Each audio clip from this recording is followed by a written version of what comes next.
name's Father Regis Scanlon, OFM, CAP. I'm a Capuchin. I reside here at Wyandotte in Denver, Colorado, North Denver. I'm here today to answer questions that people might have. I won't tell you too much about myself. I used to be the director of prison ministry for Archdiocese of Denver, Colorado.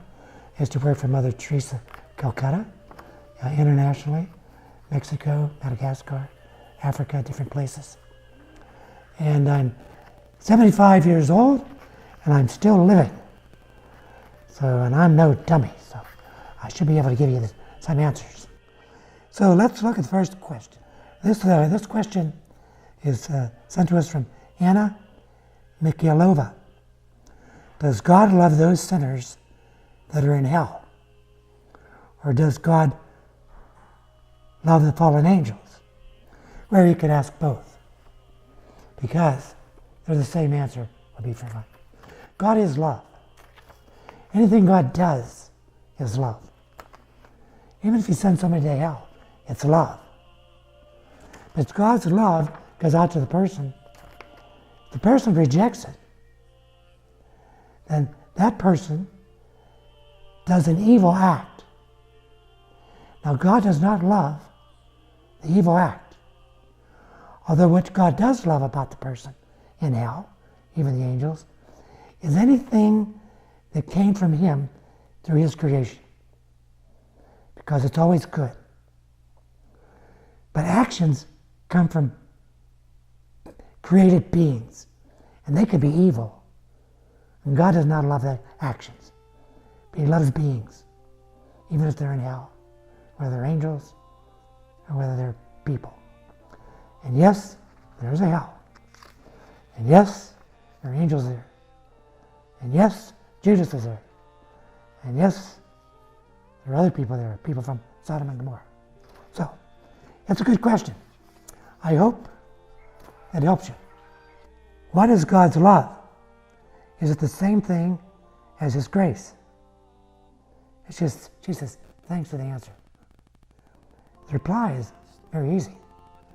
Yes. God's love, God's grace is the same thing. Except that grace may be more specific. Grace is an instance of God's love. That would be one way to say it. You can have a grace for this, grace for that, the grace to be able to receive the sacraments, grace to be able to repent. There's various types of graces, but they're all acts of God's love. So basically, the answer to this is yes. Now, this is from a very intelligent man, John Kliss, and he says, how shall a Catholic understand the modern festival of Halloween apart from All Saints' Day? That's the eve of All Souls' Day. Are Halloween's origins pagan? And should that matter for us today? I think the popular form of Halloween, you dress up like different kind of evil people, whether an executioner, somebody chopping somebody's head off, or something ugly, abominable, often things that are offensive to Christianity. The origins of that are not from Christianity.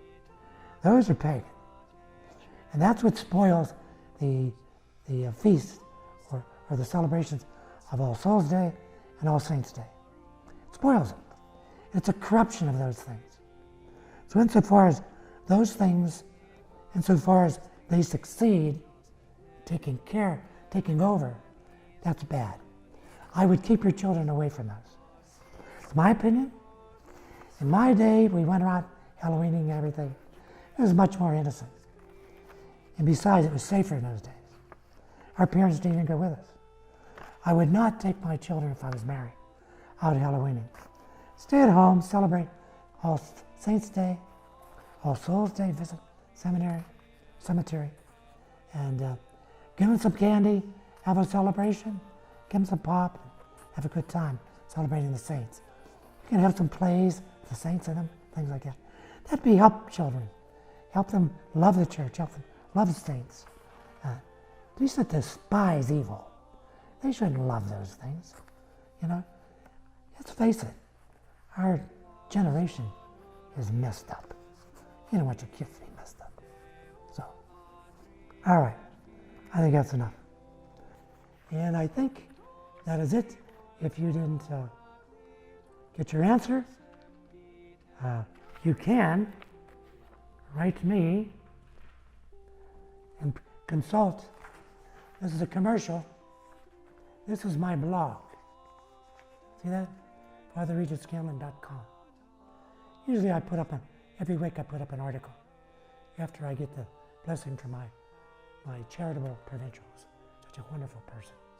And so this is my blog. Notice there's only one dot. There's no dot after FR. And it'll come up and then you can pick. I keep them up here so you can consult all the articles that I wrote. And you might find an answer to something you didn't ask or something that's not finished here. So thanks a lot, and God bless you, and we'll see you some other time.